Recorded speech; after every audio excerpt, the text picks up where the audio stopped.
I'd like to start by telling you a story. A few years ago, I worked in the Middle East as a psychotherapist in a very large international school. I had a very young client who came to me for art therapy. It became very apparent as she was drawing the family and the house that there was a very unusual pet in the attic. That pet was a lion. Now, this is not unheard of in the Middle East. They do have very odd pets and very wild pets. When I went through the usual professional questions to verify if this was indeed a real lion, a slow panic started to rise in me. Because with those questions, she told me that she walked the lion after dark with her dad in the very park I took my children to. Now, why am I telling you this probably unique story? Because every day I see children walking into the classroom in that same fight and flight mode. Now, my children are here today, so they weren't eaten by the lion. Everything is okay. But with over 20 years' experience and more well-being tools than I could shake a stick at, I still had that moment of panic. And these children of today going into the classes are going in that fight and flight mode. Whether that is at home with family, whether it's peer conflict in the playground, or whether it's merely classroom challenges for them.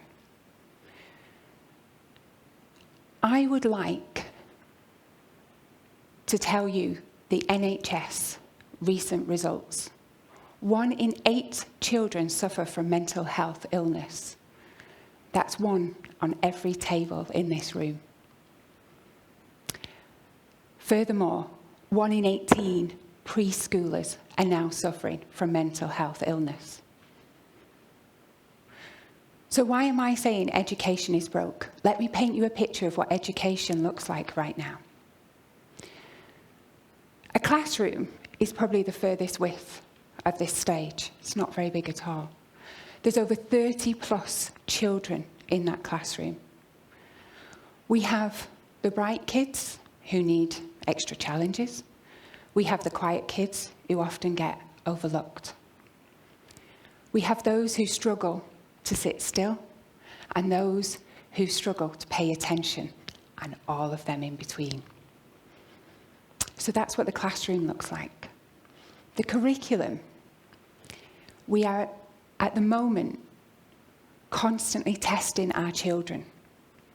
And teachers are telling me on a daily basis that teaching to test is leaving huge gaps in their knowledge. I propose that we change the way that we're teaching our children. If I asked you all now to give me the date of the Battle of Hastings, bet you're all saying 1066 in your head, aren't you? Yeah? Now, if I asked you to take that smart little device out of your pocket or out of your bag, you could get that answer like that. Knowledge is becoming disposable, and our education system isn't equipped to keep up with it. It's not fit for purpose anymore. So what I would propose is that we have an educational framework based on well-being. And 3 skills I would like to teach our children is negative self-talk, or we can learn from our mistakes. In business, failure might look like Nick Woodman. Now, Nick Woodman is an inventor, and his first invention cost him £3 million in losses. He invented the fun bug. And by the look of your faces, nobody's heard of the fun bug, yeah? Which is probably why he made such a loss. We'll return to Nick in a second. In the classroom, failure often looks like a self-portrait or fractions that have gone wrong.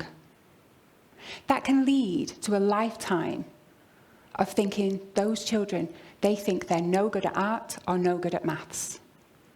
And we've all had that experience, haven't we? If we reframe failure in the classroom and see it merely as a first attempt in learning, then we can celebrate that failure. If we return to Nick, he went on to not only succeed, but have a worldwide brand, made billions of pounds. His next invention, the GoPro camera. So he did it. Let's move on to the second one, resilience. What is resilience? Well, it's that bounce back ability despite adversity. How do we teach that? Well, we teach it in a number of ways. Let them fail, social connection, and emotional management. Now, research tells us that if we have a significant person in our life, not only does it trigger the brain in creating those extra neural pathways that we need, particularly in the teenage years, but actually it helps with motivation and concentration. And that in itself is a good emotional management tool. If we go on to the third one, self-belief. Now, our brain doesn't know the difference between real and imaginary, so that's why we jump at scary movies.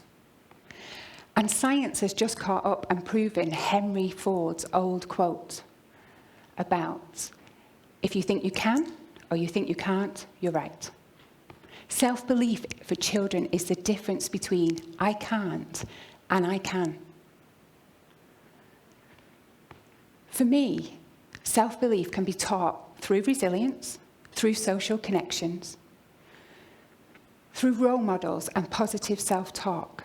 And it's lovely to see children and adolescents in the audience tonight listening to the speakers, because that's what they need, is role models.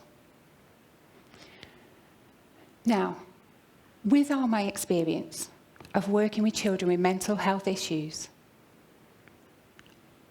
I want us to give these children skills to not only help them today, but tomorrow. So I'm going to leave you with this. What if we allowed our children to build resilience by failing and learning from that mistake? Giving them the support and the self-belief so that whatever they put their mind to, they can achieve.